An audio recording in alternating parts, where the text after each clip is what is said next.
First of all breaking news వస్తోంది. BRS పార్టీకి షాక్ల మీద షాక్లు తగులుతున్నాయి. కీలక నేతలు, సిట్టింగ్ ఎంపీలు, ఎమ్మెల్యేలు పార్టీకి రాజీనామాలు చేయగా తాజాగా అదే బాటలో నడిచారు మాజీ మంత్రి కడియం శ్రీహరి. ఆయన కూతురు బీఆర్ఎస్ వరంగల్ ఎంపీ అభ్యర్థి కడియం కావ్య గులాబీ పార్టీకి రాజీనామా చేస్తున్నట్లు ఆమె లేఖలో పేర్కొన్నారు. అయితే ప్రస్తుతం స్టేషన్ గన్పూర్ ఎమ్మెల్యేగా ప్రాతినిధ్యం వహిస్తోన్న కడియం శ్రీహరికి హస్తం పార్టీ మంత్రి పదవి ఇచ్చే అవకాశం ఉన్నట్లు తెలుస్తోంది. దీంతో పాటు కావ్యకు వరంగల్ ఎంపీ టికెట్ కూడా ఇచ్చే ఛాన్స్ ఉన్నట్లు సమాచారం.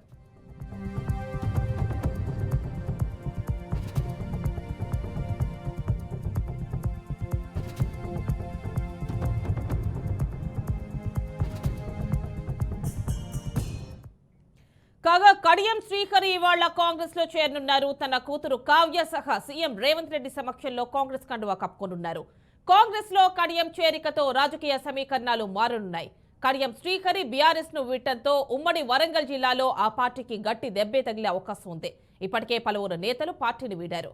ఈ క్రమంలోనే బీఆర్ఎస్ అధిష్టానం లోక్సభ ఎన్నికల్లో అభ్యర్థి కోసం సర్చ్ చేస్తోంది. ప్రభాకర్ రావు ఆదేశించారు, రాధాకిషన్ రావు అమలు చేశారు.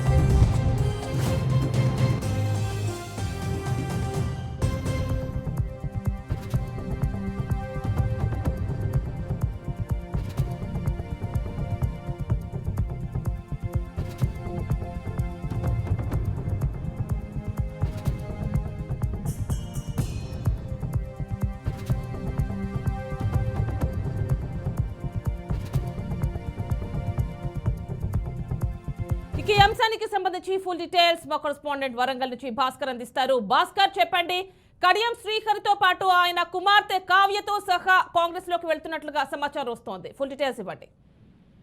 ఆమెని వరంగల్ రాజకీయాల్లో ఒక్కసారిగా ఈటెక్కిన పరిస్థితి.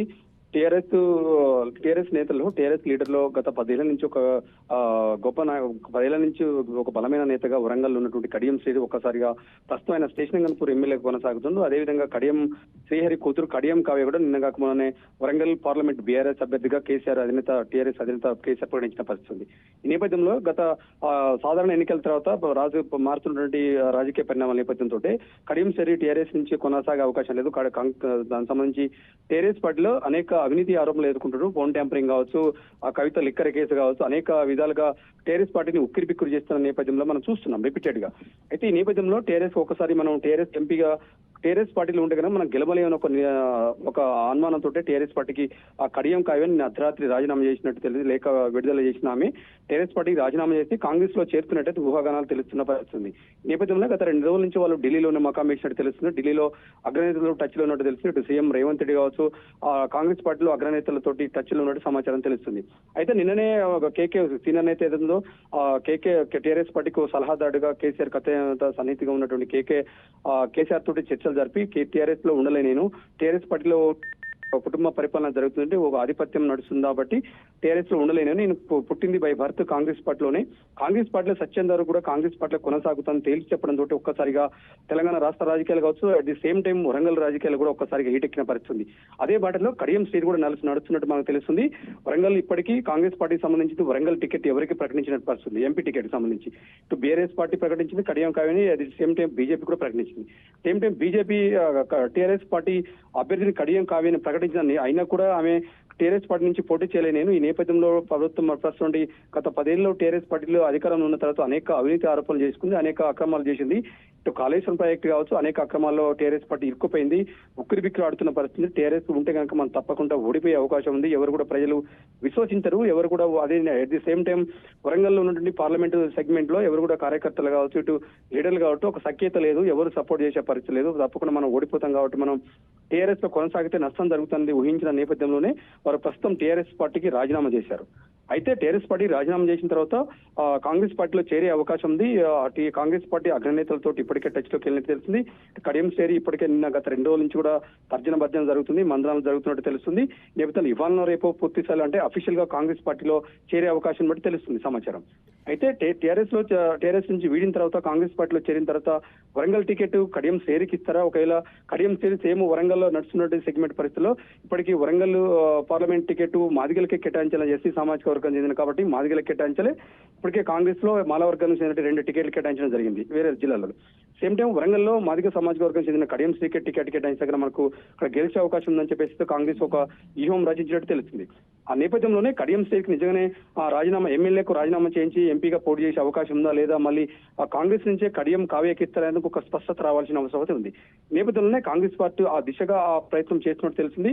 కాంగ్రెస్ పార్టీలో గెలిపే లక్ష్యంగా తెలంగాణ రాష్ట్రంలో 17 ఎంపీ స్థానాలు కలిసి కనీసం 14 సీట్లు గెలవాలని ఒక లక్ష్యంతో సీఎం రేవంత్ రెడ్డి కావచ్చు, ఢిల్లీ అధిష్టానం కావచ్చు ఒక పూర్తి స్థాయిలో ఒక నివేదిక తయారు చేసి అదే లక్ష్యంతో ముందుకెళ్తున్నట్టు తెలుస్తుంది. అయితే వరంగల్ ఒక బలమైన నేత కడియం శ్రీ ఉన్నట్టు తెలుస్తుంది. కడియం శ్రీ కావచ్చు వరంగల్ కు తెలంగాణ రాష్ట్రంలో ఒక ఉద్యమ కాలంలో ఉవ్వెత్తున రగిలించేట ఉద్యమం వరంగల్ వేదికగా ఉంది. వరంగల్ ఇటు కాకతీయ యూనివర్సిటీ కావచ్చు అనేక అంశాలు కూడా వరంగల్ ఒక రాజకీయ చైతన్యం కలిగిన జిల్లా, రాజకీయ ఉద్యమం కలిగిన జిల్లా కాబట్టి వరంగల్ నుంచి మనం కడియం శ్రీని గెలిపిస్తూ ఢిల్లీలో కావచ్చు ఇటు మనకు పట్టు ఉంటుంది. ఇదంతా టీడీపీ కలిసి పనిచేసినటువంటి బ్యాచ్ ఇవరంతా ఇటు రేవంత్ రెడ్డి కావచ్చు ఇటు ఉన్నటువంటి నేతలందరూ కూడా టీడీపీలో కలిసి పనిచేసిండే. ఇప్పుడు తుమ్మల నాగేశ్వరరావు వీళ్ళంతా టీడీపీలో కలిసి పనిచేసినటువంటి బ్యాచ్ ఉంది. సేమ్ టైం ఈ నేపథ్యంలోనే ఈ కోణంలో TDP at the same time Congress నేతృత్వంలోనే ఆలోచన చేస్తున్నట్టు తెలుస్తుంది. ఆ నేపథ్యంలో మరి ఇవాళ రేపు పూర్తిస్థాయిలో మనకు సమాచారం తెలిసే అవకాశం ఉంది. నిజంగా కడియం సేరికి ఎమ్మెల్యేగా రాజీనామా చేయించి ఎంపీగా పోటీ చేస్తారా లేకపోతే కడియం కావ్యకే టీఆర్ఎస్ కి రాజీనామా చేసిన తర్వాత పార్టీ సభ్యత్వం కూడా రాజీనామా చేసిన తర్వాత కాంగ్రెస్ పార్టీలో రేపు చేరే అవకాశం ఉంది. చేరిన తర్వాత కడియం కావ్యకే టికెట్ కేటాయిస్తారని చెప్పి మనకు ఒక స్పష్టత రావాల్సింది. అంటే ఇప్పుడు ఇక్కడ ఏదైతే మాజీ మంత్రిగా ఉన్నటువంటి కడియం శ్రీహరి కాంగ్రెస్ లోకి వెళ్తే మంత్రి పదవి వస్తుంది అని కూడా సమాచారం వస్తోంది. మరి ఈ నేపథ్యంలోనే వెళ్తున్నారు అనుకోవచ్చా? సేమ్ టైం హామీ ఏంటంటే ఇప్పుడు ఎమ్మెల్యేగా కొనసాగుతుంటే కడియం శ్రీ నిజంగానే ఎమ్మెల్యేగా కంటిన్యూ చేస్తుంటే కాంగ్రెస్ తీర్థం పుచ్చుకుంటే మాత్రం అందరూ చదువుకున్న మేధావి ఒక లెక్చరర్ గా పనిచేసారు.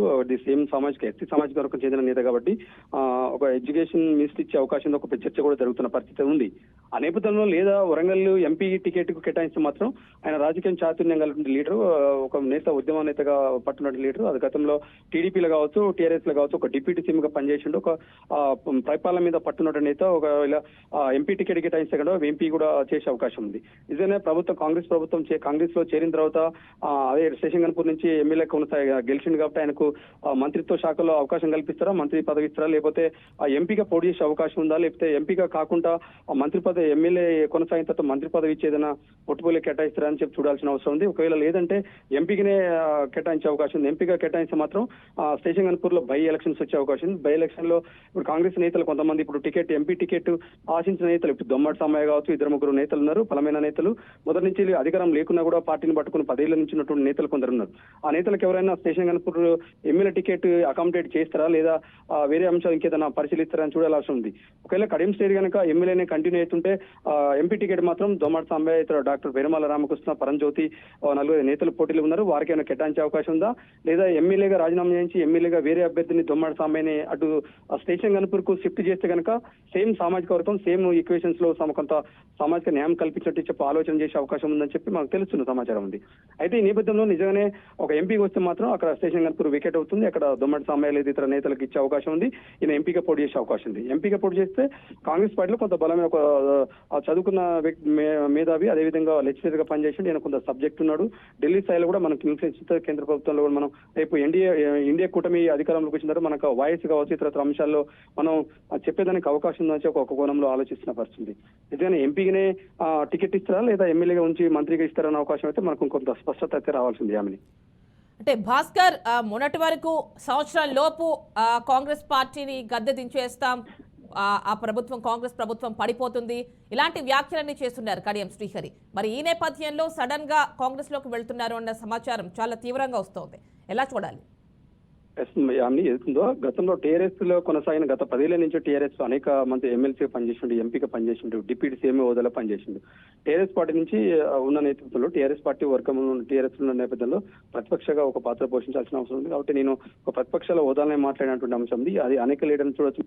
రాష్ట్రంలో జరుగుతున్న పరిణామాలకు అనుగుణంగానే నేను తప్పకుండా నాకు రాజకీయ భవిష్యత్తు ఉండాలన్నా, రాజకీయంగా మరింత ముందుకెళ్లాలన్నా, ఇంకా రాజకీయంలో ఏం చేయాలన్నా కూడా నాకు ఇంకా మరి పార్టీ అవకాశం ఉంది. రూలింగ్ పార్టీలో ఉన్నటువంటి ఆ కాంగ్రెస్ పార్టీలో చేరితేనే నాకు రాజకీయ భవిష్యత్తు ఉందని చెప్పి ఆలోచించడం తెలుస్తుంది. ఆ నేపథ్యంలోనే రేవంత్ రెడ్డి సీఎం ఉన్నటువంటి రేవంత్ రెడ్డి, కడియం శ్రీహరి వీళ్ళంతా టీడీపీ బ్యాక్గ్రౌండ్ నుంచి వచ్చిన వాళ్ళు కాబట్టి అటు కూడా అవకాశం ఉంది.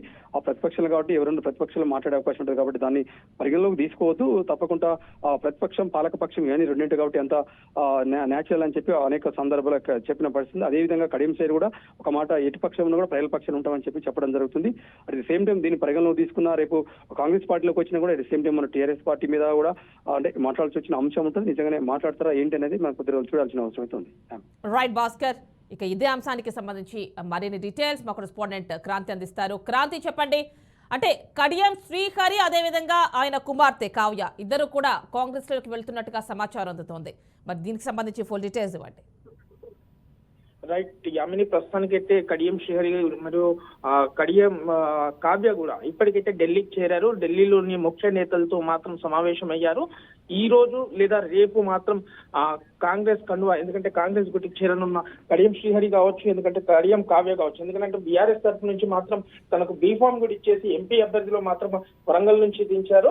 కానీ ఇప్పుడు ఫోన్ ట్యాపింగ్స్, ఏదైతే ఫోన్ ట్యాపింగ్స్, భూ కబ్జాలు కావచ్చు, లేదంటే మనీ లాండరింగ్ కేసులో లిక్కర్ స్కామ్ కేసులు కావచ్చు, దీనికి మాత్రం అక్కడ కొంత జిల్లాల వారీగా కూడా కొంత అక్కడ వరంగల్లో మాత్రం ఎవరు సహకరించట్లేదు. బీఆర్ఎస్ కార్యకర్తలకి ఐక్యత లేదు అనుకుంటూ దీంట్లో ఒకవేళ నేను పోటీ చేస్తే ఖచ్చితంగా ఓడిపోతానన్న కారణంతోనే తను కావ్య మాత్రం, ఎందుకంటే లేఖలో స్పష్టంగా రాసేది ఈ భూ కబ్జాలకు కావచ్చు, ఫోన్ ట్యాపింగ్ కేసులకు, లిక్కర్ స్కామ్ కేసులకు ఎలా ఈ కేసులో మాత్రం ఇప్పుడు నేను ప్రజల్లో మాత్రం నిలిచింటే మాత్రం బీఆర్ఎస్ తరఫున ఖచ్చితంగా ఓడిపోతాను అని కూడా లేఖల్లో రాసేసి కేసీఆర్ నిన్న పంపించడం జరిగింది. అదే అంశంలో ఈ రోజు ఉదయం తను ఢిల్లీకి కూడా ప్రయాణించారు. కడియం కావ్య మరియు కడియం శ్రీహరి గారు అక్కడ ముఖ్య నేతలతో మాత్రం మాట్లాడుతున్నారు. మాట్లాడి ఈ రోజు లేదా రేపు మాత్రం కాంగ్రెస్ కండువా కప్పుకునే అవకాశాలు చాలా ఎక్కువగా కనిపిస్తున్నాయి. అయితే ఇదే అంశంలో ఇప్పుడు మరి కడియం శ్రీహరికి కాంగ్రెస్ ప్రభుత్వం ఒకవేళ ఎంపీ స్థానాన్ని ఎందుకంటే గతంలో చూసుకున్నా కూడా కొన్ని స్థానాలు ఇప్పటివరకు అయితే వరంగల్ స్థానాన్ని మాత్రం ప్రకటించలేదు కాంగ్రెస్ ప్రభుత్వం. అదే స్థానంలో మరి కడియం కావ్యకు టికెట్ ఇస్తారా, లేదు అని అంటే కడియం శ్రీహరికి మంత్రి పదవి ఇస్తారా? ఎందుకంటే కడియం శ్రీహరి వచ్చేసి సీనియర్ ముఖ్య నేత, ఎందుకంటే గతంలో డిప్యూటీ సీఎం కావచ్చు, లేదంటే విద్యాశాఖ మంత్రిగా కూడా తను అన్నిట్లో అనుభవం ఉన్న వ్యక్తి. అయితే మరి కాంగ్రెస్ ప్రభుత్వం తర్వాత ఎలాంటి నిర్ణయం తీసుకోబోతుంది అనేది మాత్రం చాలా ఆసక్తికరంగా మారిందని కూడా చెప్పుకోవచ్చు యామిని. అంటే క్రాంతి, ఇప్పుడు మీరంటున్నారు ఈ ఫోన్ ట్యాపింగ్ వ్యవహారం కావచ్చు, ఢిల్లీ లిక్కర్ స్కామ్ కావచ్చు, ఇలాంటివన్నీ కూడా చూసిన నేపథ్యంలో అధికార పార్టీలో ఉంటే రక్షణ ఉంటుంది అన్న నేపథ్యంలో కూడా వెళ్తున్నారు అన్న సమాచారం వస్తుందా కడియం శ్రీహరి ఆయన కుమార్తె కాంగ్రెస్ లోకి? రైట్, ప్రస్తుతానికి ఏదైతే బీఆర్ఎస్ నాయకులకు సంబంధించిన ముఖ్య, ఎందుకంటే ఈ మనీ లాండరింగ్ కావచ్చు, లిక్కర్ స్కామ్, లేదంటే భూ కబ్జా, ఫోన్ ట్యాపింగ్, ఈ విషయంలో మాత్రం తెలంగాణ దేశవ్యాప్తంగా మాత్రం కొంత గుబులు రేపిందని చెప్పుకోవచ్చు. ఎందుకంటే బీఆర్ఎస్ నాయకత్వం దాదాపుగా 10 ఏళ్ల నుంచి చేసిన ఈ దొరల పాలన అనుకుంటూ కొంత ఏదైతే సోషల్ మీడియాలో తెగ చక్కర్లు కొడుతుంది. ఎందుకంటే ప్రతి విషయంలో రోజు రోజుకి, ఎందుకంటే అటు లిక్కర్ స్కామ్ లో ఈడీ అధికారులు దూకుడు పెంచారు. ఇక్కడ తెలంగాణలో ఏదైతే ఫోన్ ట్యాపింగ్ కేసులో మాత్రం తెలంగాణ పోలీసులు దూకుడు పెంచారు. ఎందుకంటే రోజుకు ఒక్కొక్క వార్త మాత్రం వాళ్ళు చేసిన ప్రతి అరాచకాలు మాత్రం ఎందుకంటే వెలుగులోకి వస్తున్నాయి. ఇదే అంశంలో ప్రజలు, ఎందుకంటే రాబోతున్న ఎన్నికల్లో మాత్రం బీఆర్ఎస్ తరఫు నుంచి వెళ్తే మాత్రం ఓడిపోతామన్న ఉద్దేశంతోనే వీళ్ళు దీంట్లో కాంగ్రెస్ అధికారంలో జాయిన్ అవుతున్నారు. ఒకవేళ అదే విషయం, ఎందుకంటే రోజు రోజుకి బీఆర్ఎస్ కార్యకర్తలకు కావచ్చు, ఎమ్మెల్యేలు కావచ్చు, రోజు రోజు బీఆర్ఎస్ పార్టీకి మాత్రం షాక్ ఇస్తున్నారు. ఎందుకంటే మనం గొప్పలు చూస్తుంటే రంజిత్ రెడ్డి కావచ్చు, లేదు అంటే హైదరాబాద్ దానం నాగేంద్ర కావచ్చు, ఇప్పుడు కడియం శ్రీహరి కావచ్చు, అంటే త్వరలోనే ఇప్పుడు హైదరాబాద్ మేయర్ విజయలక్ష్మి కూడా, ఎందుకంటే త్వరలోనే కాంగ్రెస్ పార్టీకి చేరుతున్నారు. విజయలక్ష్మితో పాటు 10 మంది కార్పొరేటర్లు ఇలా క్యూ లైన్. ఎందుకంటే ఇప్పుడు ఒక పక్క ఇప్పుడు మన రేవంత్ రెడ్డి గారు గతంలో టీడీపీ హయాంలో కూడా తలసాని శ్రీనివాస్ యాదవ్ కావచ్చు, లేదు అంటే మల్లారెడ్డి కావచ్చు, లేదు అంటే ఇప్పుడు కడియం శ్రీహరి, వీళ్ళంతా కలిసి పనిచేసిన వ్యక్తులే. అయితే అదే ఉద్దేశంతో ఈసారి మరి కాంగ్రెస్ గుట్టికి చేరుతున్నారా అనే అంశం కూడా మనం ఇక్కడ చూడొచ్చు, స్పష్టంగా చెప్పుకోవచ్చు Yamini. Right Kranti, thank you.